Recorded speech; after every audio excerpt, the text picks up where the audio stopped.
কেমন হলো একটু বলবেন। আর আপনারাও বানিয়ে খাবেন, খান অবশ্যই, এরকমভাবে বানিয়ে খাবেন। আর বলবেন, কমেন্ট করবেন, লাইক করবেন, শেয়ার করবেন, একটা সাবস্ক্রাইব নিশ্চয়ই করবেন। সাথে থাকবেন, সঙ্গে থাকবেন, পাশে থাকবেন। গুড মর্নিং বন্ধুরা, কেমন আছেন? আশা করি ভালো আছেন, আমিও ভালো আছি। আজকে এসছি একটা নতুন রেসিপি নিয়ে। এই যে মাছের মধ্যে দিয়ে দেবো নুন, তেলাপিয়া মাছ বানাবো শস্য বাটা দিয়ে।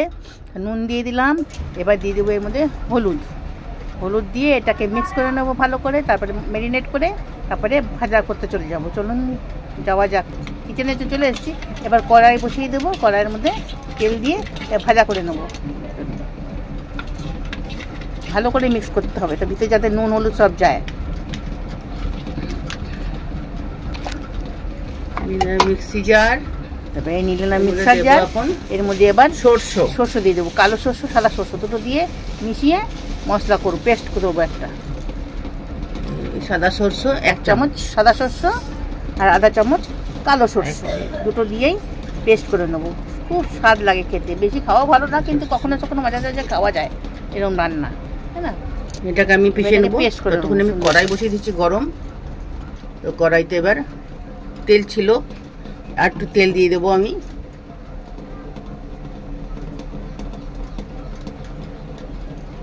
মাছগুলো আমি ভাজা করে নেব।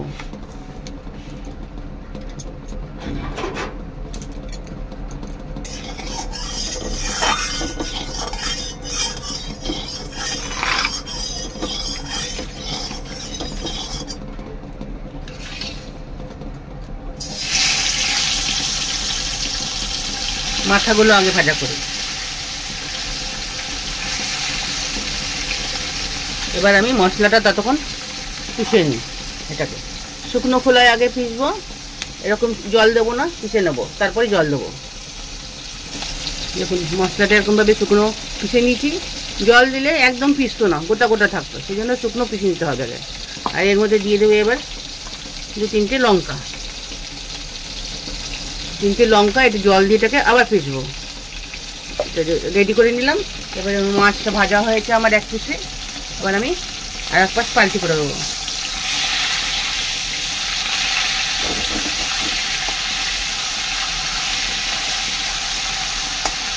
এবার আবার চলে যাচ্ছি আমি মিক্সিতে মশলা পিষতে,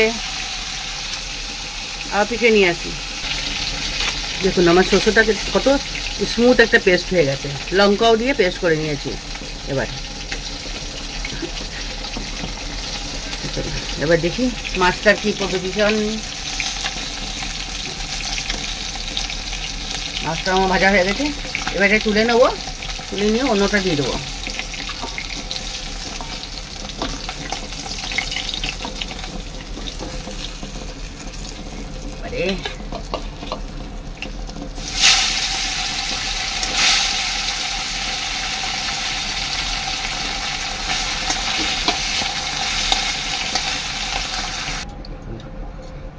মাছ ভাজা আমার হয়ে গেছে। এবার ওই তেলের মধ্যেই আমি দিয়ে দেবো এই শস্য বাটাটা। এটা বেশি ভাজা করা যাবে না, ভাজা করলে তিতো হয়ে যাবে। দিয়ে দেবো আমি একটুখানি হলুদ, অল্প হলুদ, সামান্য।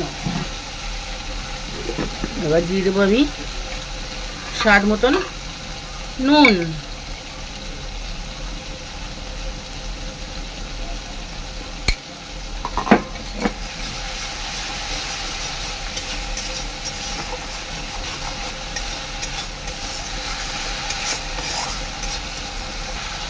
হয়ে গেছে।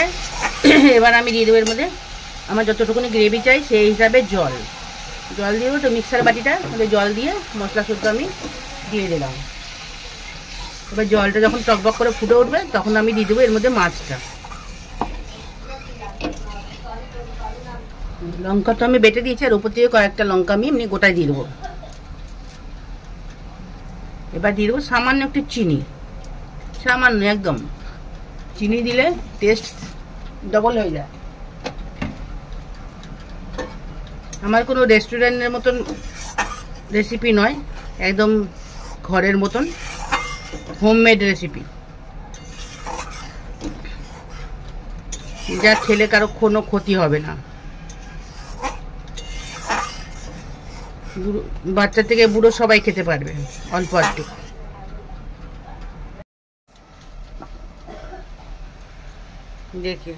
দেখুন এটা ফুটে উঠেছে। এবার আমি এর মধ্যে দিয়ে দেবো এই মাছগুলো।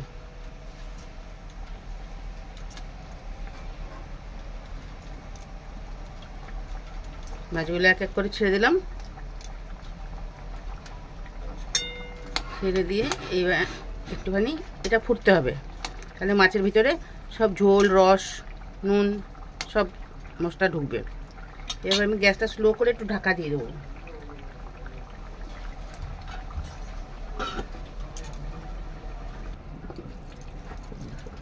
দেখুন আমার ফিশ কারি একদম রেডি হয়ে গেছে। এবার আমি এটাকে অন্য বাটিতে পাল্টি করে নেব। তার আগে দিয়ে দেবো একটু ধনে পাতা মাস্ট। ধনে পাতা আর একটা জিনিসটা হচ্ছে এটা সরষের তেল। এটা না দিলে স্বাদই হবে না।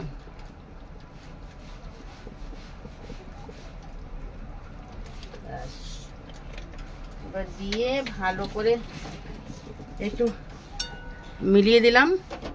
মিলিয়ে দিয়ে এটা আমি এখন অন্য বাটির মধ্যে ঢেলে দেবো।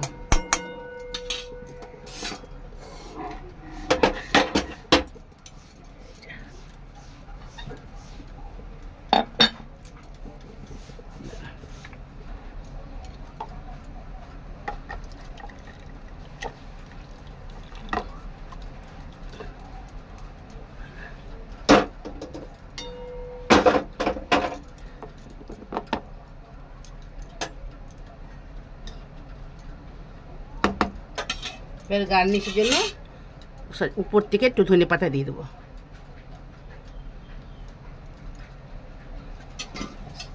রেডি আমার ইয়ামি টেস্টি ফিশ কারি। কি এটা তেলাপিয়া, তেলাপিয়া। কেমন হলো একটু বলবেন, আর আপনারাও বানিয়ে খান অবশ্যই। এরকমভাবে বানিয়ে খাবেন, আর বলবেন, কমেন্ট করবেন, লাইক করবেন, শেয়ার করবেন, একটা সাবস্ক্রাইব নিশ্চয়ই করবেন। সাথে থাকবেন, সঙ্গে থাকবেন, পাশে থাকবেন। আসছি একটা নতুন রেসিপি নিয়ে, আবার দেখা হবে। Tata, bye bye.